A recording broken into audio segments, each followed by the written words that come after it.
إلا الله وحده لا شريك له الملك المبين وأشهد أن سيدنا وحبيبنا محمد صلى الله عليه وسلم وعلى آله وأصحابه ومن تبعهم بإحسان إلى يوم الختام أما بعد اللهم قال رب اشرح لنا صدورنا ويسر لنا أمورنا واحلل عقدة من ألسنتنا يفقه قولنا ولا حول ولا قوة إلا بالله العلي العظيم اللهم رب زدنا علما وارزقنا فهما آمين رب العالمين اللهم يا معلم إبراهيم الحكمة علمنا ولا حول ولا قوة إلا بالله العلي العظيم.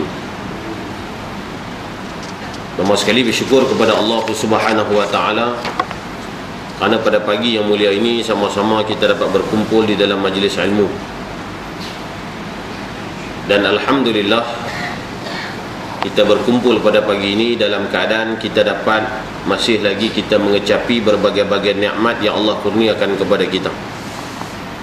Maka di antara nikmat yang besar, bila mana kita bangun tadi, maka kita masih lagi bernafas, jantung kita masih lagi bergerak dan nadi kita masih lagi berdenyut.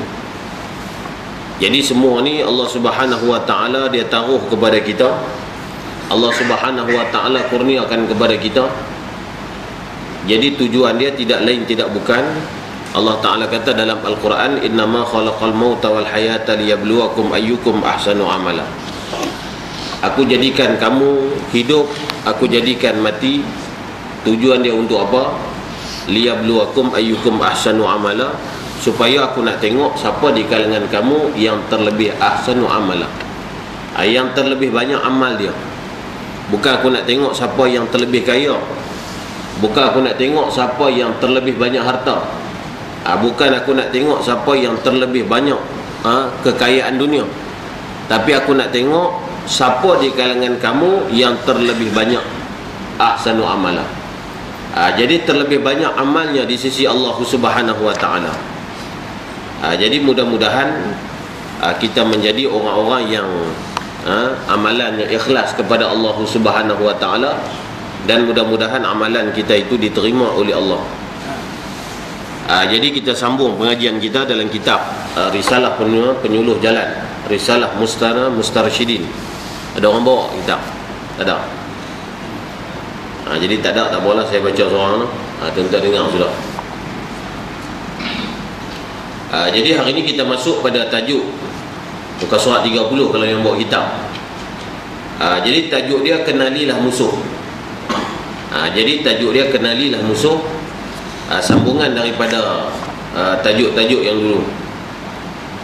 Bismillahirrahmanirrahim. Qala al-muallif wa musannif rahimahullahu taala. Jadi kata tuan pengarang rahimahullahu taala, iaitulah Abdul Haris Al-Muhasibi. Jadi kata dia kenalilah musuh. Yang ni yang disuruh, dan Nabi SAW sentiasa suruh kita mengenali musuh kita.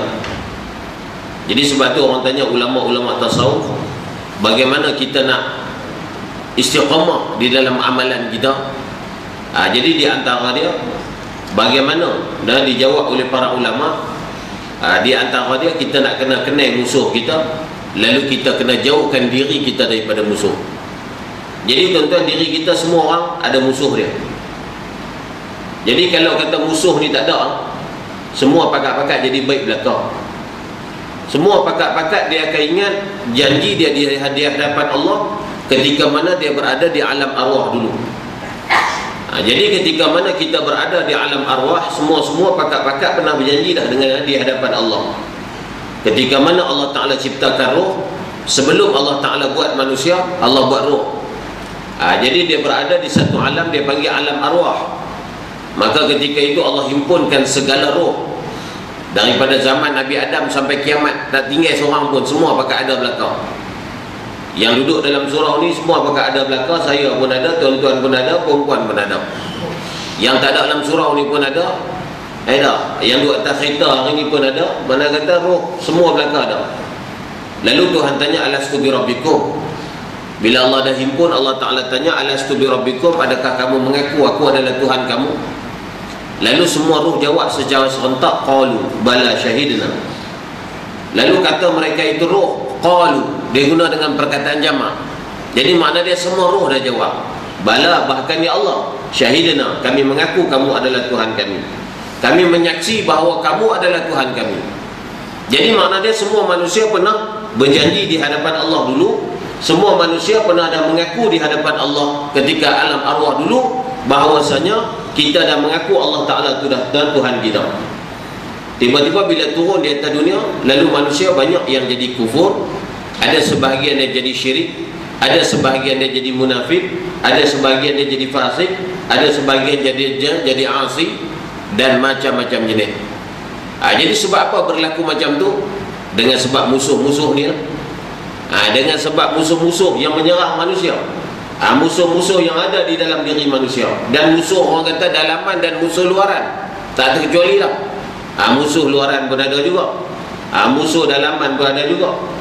Jadi kalau manusia ni dia tak kenal musuh dia, Allah tak tahu.